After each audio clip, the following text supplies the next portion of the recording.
भारत में election funding ये वो शब्द है जिसके पीछे इंडिया के डेमोक्रेसी का पूरा खेल छिपा हुआ है। हम वोट देते हैं नेताओं के लोगों की रैलियां, हजारों campaigner, media management, social media team और गाड़ियों का काफी नहीं। स्तर की राजनीति नहीं बल्कि पैसों की राजनीति है। नीति उनके लिए नहीं बनती जिन्होंने वोट दिया है, नीति उनके लिए बनती जिन्होंने नोट दिया है। इलेक्शन फंडिंग के 3 सबसे बड़े सोर्स हैं। पहला क्राउड फंडिंग, दूसरा पार्टी फंडिंग और तीसरा कॉर्पोरेट फंडिंग। असल में इंडिया में चुनाव नेता नहीं बल्कि ये कॉर्पोरेट सेक्टर लड़ते हैं। ये चाहे तो कभी भी पार्टी बदल सकते हैं या कभी भी नई सरकार खड़ी कर सकते हैं। इलेक्टोरल बॉन्ड खरीदते हैं और अपने मन चाहे पार्टी को दान। कौन किसको पैसा दिया, किस पार्टी ने किससे पैसा लिया, ये सारे चीज दबे के दबे रह जाते हैं। पैसा आपको क्लीन दिखता है लेकिन सोर्स हिडन रहता है। आज इस वीडियो में चुनावी फंडिंग के असली मैकेनिज्म को समझेंगे जिसे हमेशा पर्दे के पीछे रखा जाता है। तो चलिए शुरू करते हैं भारत में चुनावी पैसों का असली खेल। चुनाव लड़ना इतना महंगा क्यों? भारत दुनिया का सबसे बड़ा लोकतंत्र देश है और सबसे महंगा भी। एक लोकसभा में एक कैंडिडेट के चुनाव के लिए लगभग 40 लाख से 10 करोड़ रुपए खर्च किए जाते हैं। लेकिन इलेक्शन कमीशन ने जो खर्च सीमा तय किया है वो ओनली पेपर वर्क है। असल दुनिया में ग्राउंड रियलिटी कुछ और ही है। लाखों लोगों की रैलियां, हजारों campaigner, media management, social media team और गाड़ियों का काफिला, ये फ्री में नहीं होता। इन सब के पीछे कुछ न कुछ खर्च होते हैं जो कि लाखों और करोड़ों में चले जाते हैं। इसीलिए भारत में चुनाव जमीनी स्तर की राजनीति नहीं बल्कि पैसों की राजनीति है। और आगे चलकर हमको यही समझना है कि आखिरकार इलेक्शन में सोर्स ऑफ मनी क्या होता है। इलेक्शन फंडिंग के 3 सबसे बड़े सोर्स हैं। पहला क्राउड फंडिंग, दूसरा पार्टी फंडिंग और तीसरा कॉर्पोरेट फंडिंग। इन तीनों को एक एक करके हम समझेंगे। पहला आता है क्राउड फंडिंग। इसमें क्या होता है कि लाखों लोगों की भीड़ होती है, उसमें से 500,000 रुपये करके लिया जाता है। जिसकी जितनी क्षमता होती है वो अपनी पार्टी को सपोर्ट करता है, जो कि सही भी है और जायज़ भी। लेकिन इसका उपयोग इंडिया में होता ही नहीं है क्योंकि इन 500,000 से आप करोड़ों की इलेक्शन नहीं लड़ सकते हैं। इसीलिए पार्टी दूसरे तरीके खोजते हैं। दूसरा पार्टी फंडिंग, ये भी एक नाम मात्र है। इसमें भी पार्टी के कार्यकर्ता चंदा इकट्ठा करते हैं, बड़े बड़े ऑर्गेनाइजेशन से पैसा लेते हैं या फिर इलेक्शन के टाइम में खास पैकेजों के जरिए पैसा इकट्ठा करते हैं, जो कि चंद लाख ही इकट्ठा हो पाते हैं और ये भी अनसक्सेसफुल रहता है।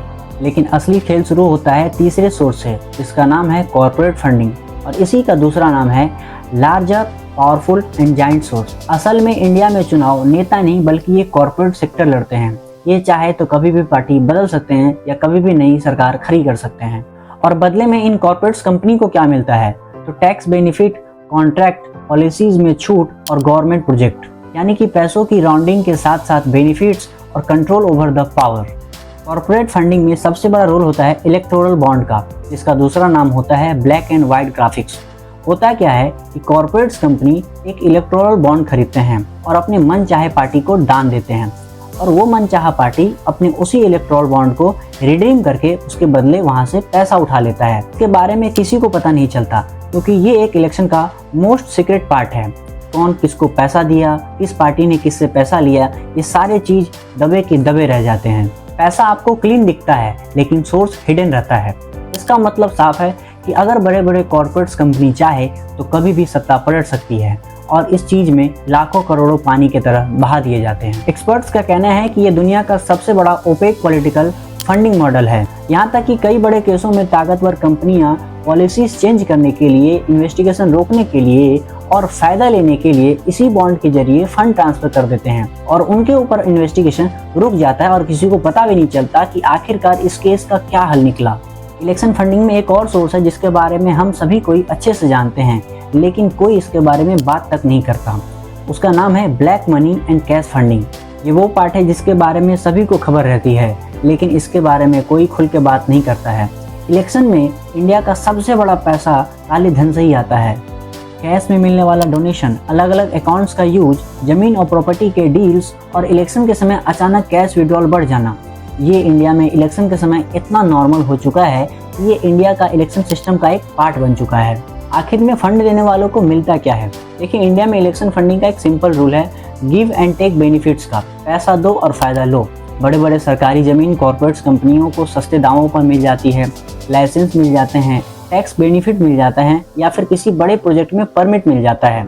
और अगर कॉर्पोरेट्स कंपनी चाहे तो गवर्नमेंट के किसी पॉलिसीज में चेंजेस भी कर सकती है, जिसका नया नाम है पॉलिसी कैप्चर।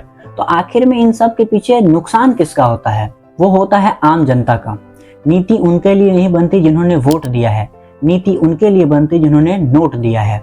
और यहीं से करप्शन का असली जड़ शुरू होता है। इस करप्ट इलेक्शन सिस्टम को सुधारने के कुछ स्टेप लिए जा सकते हैं, जैसे कि 100% ट्रांसपेरेंसी इन डोनेशन, कॉर्पोरेट्स और इंडिविजुअल के डोनेशन की लिमिट, चुनावी फंडिंग का पूरा ऑडिटिंग करना, सारे पॉलिटिकल पार्टी को आरटीआई के अंडर लाना और 100% कैश डोनेशन को बंद कर देना। लेकिन इंडिया में ऐसा होना अभी कई सालों तक पॉसिबल नहीं है।